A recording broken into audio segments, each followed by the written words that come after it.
ನಿನ್ನೆ ಸುಮಾರು 5:30 ಗಂಟೆ ಸಮಯದಲ್ಲಿ KR ನಗರ ಪೊಲೀಸ್ ಠಾಣಾ ವ್ಯಾಪ್ತಿಯ ಅರ್ಜುನಹಳ್ಳಿ ಗ್ರಾಮದ ವ್ಯಾಪ್ತಿಯಲ್ಲಿ ಹಾಸನ ರಸ್ತೆಯ ಮಧ್ಯದಲ್ಲಿ ಪಕ್ಕದಲ್ಲಿ ಒಬ್ಬ ಯುವಕನನ್ನು ಯಾರೋ ಹೊಡಿತಾ ಇದ್ದಾರೆ ಅಂತೇಳಿ ಒಂದು ಮಾಹಿತಿ ಬರ್ತದೆ. ಆ ಮಾಹಿತಿಯನ್ನು ಆಧರಿಸಿ KR ನಗರ ಠಾಣೆ ಇನ್ಸ್ಪೆಕ್ಟರ್ ಶಿವಪ್ರಕಾಶ್ ಮತ್ತು ಅವರ ಸಿಬ್ಬಂದಿಗಳು ಅಲ್ಲಿ ಹೋಗಿ ಭೇಟಿ ನೀಡಿ ಅದರ ಬಗ್ಗೆ ಪರಿಶೀಲನೆ ಮಾಡ್ತಾ ಇರುವಾಗ ಆತನನ್ನು ಮಚ್ಚಿನಿಂದ ಹೊಡೆಯಲಾಗಿರ್ತದೆ, ಹಲ್ಲೆ ಆಗಿರ್ತದೆ. ಆತನ ಇನ್ನೊಂದು ಸ್ವಲ್ಪ ಉಸಿರಾಡ್ತಾ ಇರ್ತಾನೆ. ಇಮಿಡಿಯೇಟ್ ಆಗಿ ಆಸ್ಪತ್ರೆಗೆ ಸಾಗಿಸ್ಬೇಕಂತೇಳಿ ಅನ್ನೋದ್ರಲ್ಲಿ ಒಳಗಾಗಿ ಆತನ ಒಂದು ಡೆತ್ ಆಗ್ತಾನೆ ಅಂತೇಳಿ ಅಲ್ಲಿ ಗೊತ್ತಾಗ್ತದೆ ಸ್ಪಾಟಲ್ಲಿ. ಸೊ ಅದಾದ್ಮೇಲೆ ಅಲ್ಲೇ ಒಂದು ಮಾಹಿತಿ ಕಲೆ ಹಾಕ್ತಾ ಇರುವಾಗ ಯಾರು ಈ ಒಂದು ಕೊಲೆಗೆ ಕಾರಣ ಅಂತೇಳಿ ವಿಚಾರ ಮಾಡ್ತಾ ಇರುವಾಗ ಅಲ್ಲಿ ಸ್ಥಳೀಯರು ಹೇಳ್ತಾರೆ, ಇಲ್ಲ ಇದೇ ರೀತಿ ಅರ್ಜುನಹಳ್ಳಿಯ ಊರಿನ ಒಂದು ಮನೆಯಲ್ಲಿ ಸಹಿತ ಇನ್ನೊಬ್ಬನ ಹೊಡೆದಾಕಿ ಬಂದಿದ್ದಾರೆ ಅಂತೇಳಿ ಒಂದು ಮಾಹಿತಿಯನ್ನು ನೀಡ್ತಾರೆ.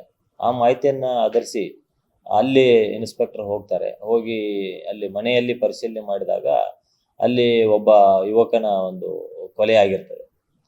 ಸೊ 2 ಯುವಕರ ಕೊಲೆ ಆಗಿರ್ತದೆ. ಅವಾಗ ಅಲ್ಲಿ ಸ್ಥಳೀಯರ ಒಂದು ಹೆಚ್ಚಿನ ಮಾಹಿತಿಯನ್ನು ತಿಳಿಸಲಾಗಿ ಸೊ ಕೊಲೆಯಾದವನು ಒಬ್ಬನು ರಾಘವೇಂದ್ರ ಅಂತೇಳಿ, ಇನ್ನೊಬ್ಬನು ಶ್ರೀಹರ್ಷ ಅಂತೇಳಿ, ಇಬ್ಬರು ಬ್ರದರ್ಸ್ ಅಂತೇಳಿ ಗೊತ್ತಾಗ್ತದೆ.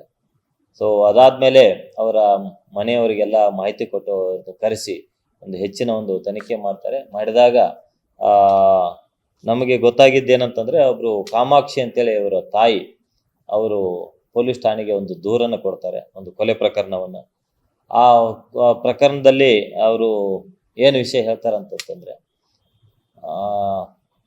ಇವರು ಕಾಮಾಕ್ಷಿ ಇದ್ದಾರೆ, ಇವರ ಗಂಡ ರಮೇಶ್ ರಾಜು ಅಂತೇಳಿ.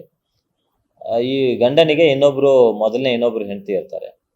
ಸೊ ಆ ಹೆಂಡತಿಗೆ ಮಕ್ಕಳು ಇರ್ತಾರೆ. ಮತ್ತು ಇವ್ರನ್ನು ಮದುವೆ ಮಾಡ್ಕೊಂಡ್ಮೇಲೆ ಇವ್ರಿಗೂ ಸಹಿತ 2 ಮಕ್ಕಳು ಇರ್ತಾರೆ. ಸುಮಾರು 2015ರಿಂದ ಇಲ್ಲಿವರೆಗೆ ಆ ಒಂದು ಆಸ್ತಿ ವಿಚಾರವಾಗಿ 2 ಹೆಂಡತಿಗಳ ಮಧ್ಯೆ ಮತ್ತು ಮಕ್ಕಳ ಮಧ್ಯೆ ಒಂದು ಸಿವಿಲ್ ವ್ಯಾಜ್ಯ ಪ್ರಾರಂಭ ಆಗಿರ್ತದೆ. ಇದು ಕೋರ್ಟ್ನಲ್ಲಿ ಸಹಿತ ಒಂದು ಸಿವಿಲ್ ವ್ಯಾಜ್ಯನ ದಾಖಲು ಮಾಡಿರ್ತಾರೆ. ಸೊ ಇಬ್ಬರಿಗೂ ಪಾಲ ಮಾಡ್ಕೋಬೇಕು ಅನ್ನೋ ಒಂದು ವಿಷಯದಲ್ಲಿ ಹಲವಾರು ಬಾರಿ ನ್ಯಾಯ ಪಂಚಾಯತಿ ಎಲ್ಲ ಆಗಿರ್ತದೆ. ಅದಾದರೂ ಸಹಿತ ಆ ಆಸ್ತಿಯನ್ನು ನಮಗೆ ಕೊಡಲಿಲ್ಲ ಅಂತೇಳಿ ಈ ಒಂದು ಪ್ರಕರಣದಲ್ಲಿ ಡೆತ್ ಆಗಿದ್ದಾರೆ, ಕೊಲೆಯಾಗಿದ್ದಾರೆ ರಾಘವೇಂದ್ರ ಅಂತೇಳಿ. ಈತ ಮತ್ತು ಇನ್ನಿಬ್ಬರು ಸೇರಿಕೊಂಡು ತಮ್ಮ ತಂದೆಯನ್ನೇ 2022ರಲ್ಲಿ ಒಂದು ಕೊಲೆ ಮಾಡಿರ್ತಾರೆ. ಸೊ 2022ರಲ್ಲಿ ಕೊಲೆ ಆದಮೇಲೆ ಆತ ಇನ್ನೂ 2 ಆರೋಪಿತರ ಜೊತೆ ಇತ್ತೀಚಿನ ದಿನಗಳವರೆಗೂ ಜೈಲಿನಲ್ಲಿ ಇರ್ತಾನೆ.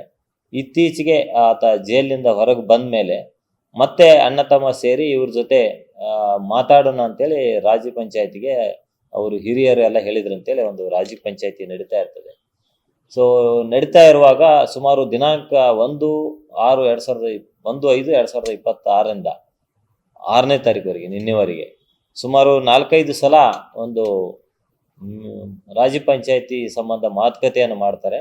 ಆ ಒಂದು ಸಂದರ್ಭದಲ್ಲಿ ನಿನ್ನೆ ದಿನ ಸುಮಾರು 10 ಜನ ಸೇರಿ ಅಂತಂದರೆ ಇವರೆಲ್ಲ ಪ್ರೇರೇಪಣೆ ಕೊಟ್ಟರು ಮತ್ತು ರೋಹಿತ್ ಅನ್ನೋನು ತನ್ನ 2 ಮಕ್ಕಳನ್ನ ಕೊಲೆ ಮಾಡಿದಾನಂತೇಳಿ ಒಂದು ಪ್ರಾಥಮಿಕ ಒಂದು ಮಾಹಿತಿಯನ್ನು ಆಧರಿಸಿ ಅವರ ತಾಯಿ ಕಾಮಾಕ್ಷಿ ಅನ್ನೋರು ಒಂದು ಕೊಲೆ ಪ್ರಕರಣವನ್ನು ಕೊಟ್ಟಿದ್ದ ಮೇರೆಗೆ ನಾವು ಈಗಾಗಲೇ ಕೊಲೆ ಪ್ರಕರಣವನ್ನು ದಾಖಲೆ ಮಾಡಿಕೊಂಡು ತನಿಖೆಯನ್ನು ಪ್ರಾರಂಭ ಮಾಡಿದ್ವಿ.